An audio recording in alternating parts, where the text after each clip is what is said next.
What's going on, South by East fans? Welcome back to the South by East podcast, where we talk about culture, the scriptures, and everything in between. And this is a great intersection of culture and the church. Barna does some great research, and they put out these great articles, usually bite-sized, and we wanted to share one with you today. And it talks about what role does the local church have in its city. Yeah. So as you're starting to look at, election season coming up, what is my role as a civilian? And what is my role as a church member? You might be interested to see what the facts are saying about how people look at their local church. Let's jump in. It says, when we're envisioning a local church nestled in the heart of a bustling city, images of congregants offering services and aid to the surrounding community might come to mind.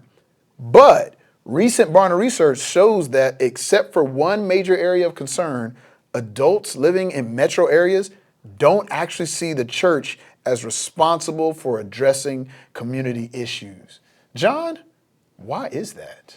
Man, I see it for a variety of reasons. One of the things I think in so many circles that we do is we give away our platform and our voice in circles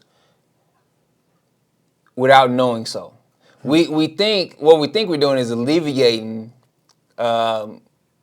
weight or strain or responsibility from ourselves. And I think the church over the years has done some of this. This is kind of a general, there's a lot of churches that do a lot of good work. But when you look at, especially for the African American community, the church used to be like the social hub. It was where you went for everything. When somebody needed help, when the church came together. And I think in a lot of ways, man, we turned that over to governmental programs to do some of those things, and it lost its voice. And not just there, like we lost our ability to speak into some different things because we had government programs and different things that started to take on the share. And I think over the years, as that continues, where people, especially people that don't believe, see more of the hope and help that they need in their daily lives coming from places other than the church. Even when that person steps over the line of faith and becomes a Christ follower, they just don't associate the church with those things. They associate church with a service. And so that hits on so many different levels. But I also think this is good news for our hearts. And here's why. There's too many church leaders who say, man, just congregants, period. Let's go do this social outreach program to grow our church. Let's go help in our community because then people will see that and they'll start coming to our church service on Sunday. That is a lousy reason to go be of help in your community. The reason that we should go be of help in our communities, on our workplaces, in our day-to-day lives is because the promise made to Abraham all the way back in Genesis was, I'm going to bless your family, and through your family, all the nations on earth will be blessed. We were supposed to be agents of reconciliation from the beginning. And when we are a part of helping meet the needs of our community, we're living out the purpose for which we're here. I can even go further back into Genesis when he says, I'm going to make man and woman in our image. If you see, he blesses the animals in the sky, he blesses the fish in the waters, but he doesn't bless the ground or the animals on the ground. He blesses the caretaker because the caretaker was going to be the extension of God's grace to the things for which he could touch and have control over. So if you look at it, when we help and engage in our community, we're not doing it to grow our congregation or our budget line, but we're doing it because we were initially shaped and formed in the image to be an extension of God's grace and his physical manifestation and representation of his grace and glory here on earth for all to see and to be reconciled to a all-powerful, all-knowing, all-graceful God. The doors of the church are open. You may not know, but I agree, man. There's two reasons that I think an article like this exists and it's true.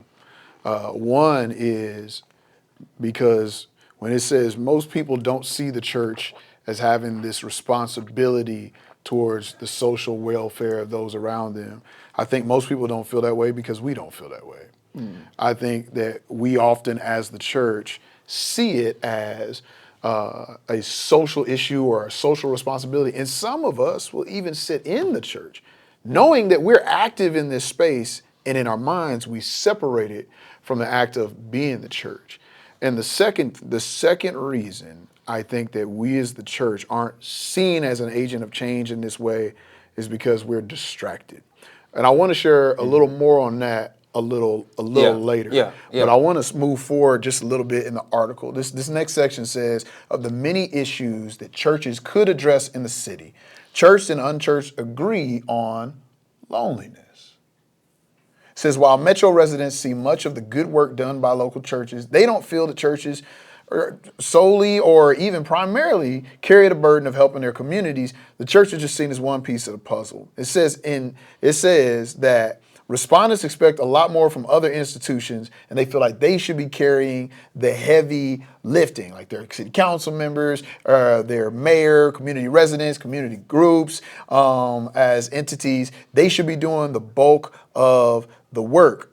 Then it says, furthermore, ordinary citizens such as myself and community families, we should be more responsible than religious leaders, and Christian churches when it comes to addressing local concerns or leading meaningful change. As a pastor of a church who is very outwardly focused, how does it hit you to hear that? One, I feel like this hits at one of my core beliefs that there's a misunderstanding of what church is.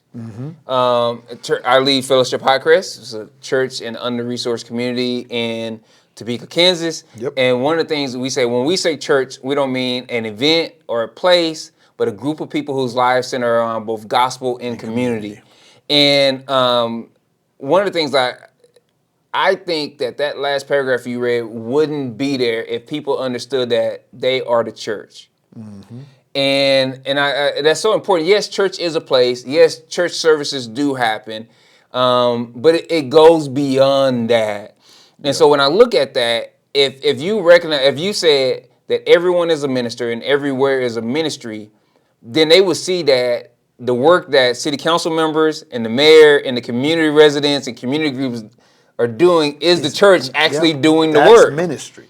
That's what it should be. Yep. But we have so isolated and compartmentalized and divided our lives that we don't see how every space we walk in is sacred and that we're part of that.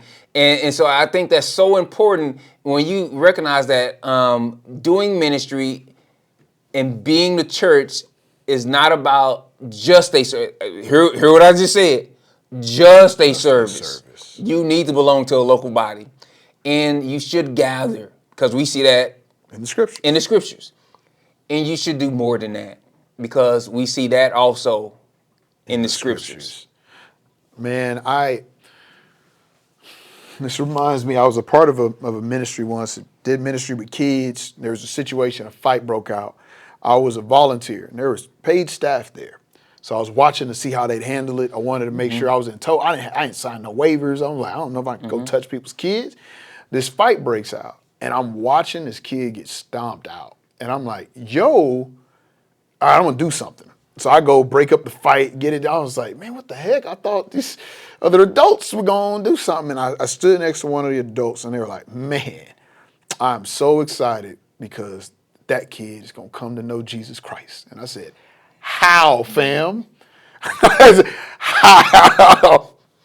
You almost saw him. I was like, you almost went to meet him. I was like, fam. And I explained to him, I was like, man, like after that, I had to break up another fight because that kid was yelling and about to start fighting with his friends. Because he was yelling at his friends, like, why didn't y'all help me? Like, why didn't y'all help me? Y'all didn't do nothing. Y'all saw me getting stomped out. And my guy's just watching, just smiling. And I broke up that fight, and I came back and I talked to him, and I was like, hey, man, did you ever wonder why he wasn't mad at you? And he goes, what do you mean? I was like, he was mad at his friends because he had an expectation that his friends would have his back, that they would protect him, because that's what your friends are supposed to do. You may as well have been a tree. He had no ill will towards you because he never expected you to protect him.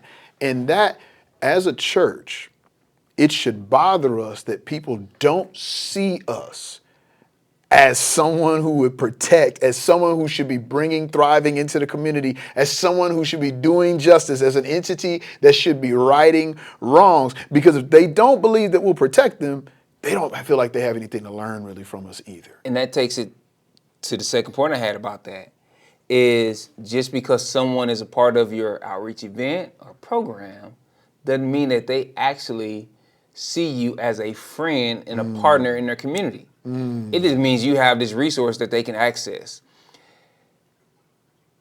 For what you just said, right?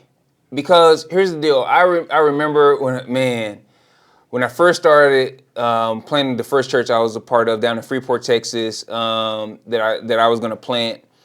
And I started because I had been working with some kids in the apartments. I did the summer program at the end of, I was like, man, I just can't leave these kids. So I sold the home I lived in, sold most of what I owned, moved into these apartments where I had been ministering to kids to minister with kids. And I remember one night, it was late one night, there was this knock at my door. And it was one of the kids, and he said, Mr. Johnathan, the soda machine took my money. And I was like, at first I was like, I don't own this apartment complex. I don't own the soda machine. But he had an expectation that he had been wrong. The soda machine kept his money. And therefore, he came to me saying, like, man, you need to help me make this right. There was an expectation. That you could do something. And so there was a shift that happens. And so, like, let me go here. Okay, soda machines and you losing your dollar in a soda machine might not hit you. Let's go to abortion. Okay. Some of the history on this says that back in the day, in Roman society, when people didn't want babies, they would take them out into the woods and abandon them. So Christians, Christ followers, at night will go on the walks through the woods listening for crying babies, and they will go rescue them. That was the first pro-life movement amongst Christians. It's also how we get orphanages. Fast forward, we think, man, the best way to do this is to pass laws, to criminalize people, to do different things of that nature, right? And we went from, man, let's make this unimaginable because they're going to have so much support. They know that no baby's going to die on our hands. To, man, how can we make this as punitive as possible? How can we make it illegal? And there's times, man, we got to get laws involved. Like, man, I'm African American. Slavery needs to be illegal, right? And so I think sometimes, man, though, we miss it in some of this. We miss an opportunity. We miss an opportunity because, I want to protect and different things of that nature. But even if, like, I say I'm pro-life from creation to eternity, right? And so it shouldn't stop there. No. And I think there's something that misses there. We miss an opportunity. Yep. We should be just like people clamored for Christ because they knew that Christ would bring healing in their life. If you look up the historical figure of Jesus Christ, even if you're not a believer, people knew, man, when I get around Christ, I'm going to get what I need. They should see the same thing for us. And the thing that they're saying in here is, they're saying, hey, the church can address loneliness. The reason those early Christians went out to get those babies is, man, you don't want that baby out in those woods alone.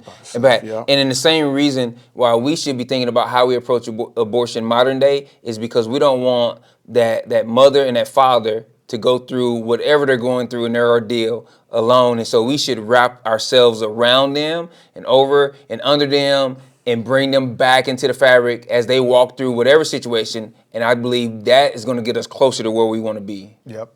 In all of those areas, man, and with all marginalized peoples, right? I had a conversation with a student who was talking to him about coming to our church. He's like, man, I like to bring my family to the church, but like my sister won't go to church. Why is that? Well, my sister, she's part of the LGBTQ community, and church hates her now, so she won't come back to church anymore. And I was like, now this is from the mouth of a middle schooler, so I'm take everything with a grain of salt. But I also was like, hey, I want to be 100% clear with you. If you bring your family here, your family is welcome and invited to this space. And then he was like, yeah, because this is how these things work in the Bible. And I said, I also want to be very clear with you on what the Bible says about certain things. And I was like, I want to walk you through that. And at the end of it, I was like, and the Bible also is what tells us where our value, dignity, and worth comes from. Being made in the image of God, just like you said. And I want to see other people who are made in the image of God in community with God's people, because that is who we are. Yeah. So it says that across the board that Christian churches and religious organizations aren't the first the city dwellers think of when it comes to dealing with issues. They say that they feel more inclined to feel that churches and religion organizations could create meaningful change or tackle key concerns, but they still favor the experience and leadership of other political or civil bodies. Can I speak into that? You know why? It's because the church can be one of the least efficient places on planet Earth. Come on, man. Like, sometimes we got to have 89 meetings, you know, to do anything, to dig a 5-gallon bucket of dirt. We got to have 5 meetings to decide, should we really dig this dirt? Yeah. And so they're like, man, it can move faster a lot of times and be more efficient. And we got to fix that. We got to address that. And everything that need a planning meeting. And I'm a big believer in prayer. But sometimes you don't have to pray about helping someone. Stuff that God has already told us to do, we don't need to pray about. He's already spoken about it. One of the things that makes me super annoyed is when my kids ask for something and they ask their mama for something, their mama will say no. Then they come to me, Dad, can I do? I'm like, I just heard you ask your mama. Your mama said no. We already know what the situation is. Don't come ask me. And it's like, if God, in the same way, if God has already told us, hey, take care of the poor, take care of the widows, take care of the orphans, take care of the marginalized, we don't need to come back and ask him again, Lord, should we take care of these marginalized people? The answer is yes. Yeah. He has already spoken. Yeah, and so it's one of those deals where we're gonna have to put some skins on the wall if we want our name and our image to change and how people see us and perceive us as the church, not the organization, but the people who are the church. Yep. I like how this article ends. Like the last portion says, but this doesn't negate the obligation and calling of local churches to be representatives of justice and compassion. Further, urban churches that are willing to address the modern epidemic of loneliness may find this effort is welcomed by their neighbors and may build the connections and credibility needed to play a broader role in the community. The church is not the why. It shouldn't be the place where we just go to find our friend groups and our cliques, but it can be the place where we pull together the people that are needed to make substantial changes in our communities. And that is what we should be. And here's the deal, right? I love the last graphic that they give us because it shows between both the church and the unchurched, the biggest thing that they feel the church can address is loneliness. That's above hunger, above that food pantry you want to operate, above racism. And I know, like, when African American church, we know about the civil rights movement and the role the church played in that, and the role that the church didn't play in that too. And we know about that also. Homelessness, community building, lonely for both groups, church and unchurched. It ranks the top by a big margin. Yep. You know, for the church people, it says 28% believe that, and the next highest thing is racism at 10%. For unchurched, loneliness is 17%, and the next highest thing is 4%. Racism is down to 3%. That should tell us something too about some of the dynamics that we have in the church that need to be addressed. They said we have a greater chance of addressing loneliness than we do actually putting food in refrigerators and on tables. But there's a lot more churches that are willing to create a pantry than to welcome people into their homes. That's heavy. Man, I want to just brag on the church I was in growing up a little bit. I saw recently someone was really tearing down the idea of Black History Month, and that's been popular for the last, however many years. And it was funny because they were like, yeah, Black History Month, they try to use it to co-opt our history. And Black Panther is more popular than the Black Panther Party and the Marvel and all this stuff, right? And I got on there, I got to comment. I try not to comment on YouTube because it's a cesspool, but I try not to pick fights. But I had a comment there. I was like, actually, I learned a lot about Black history and Black History Month. And you know where I learned it all? The church. At my church, every year, each week, we had a different person in the church who came and spoke informed and intelligently about a piece of Black history and how that connected to our faith. That's where I learned about the Tulsa race riots or massacre, really. That's where I learned the history about people like Frederick Douglass.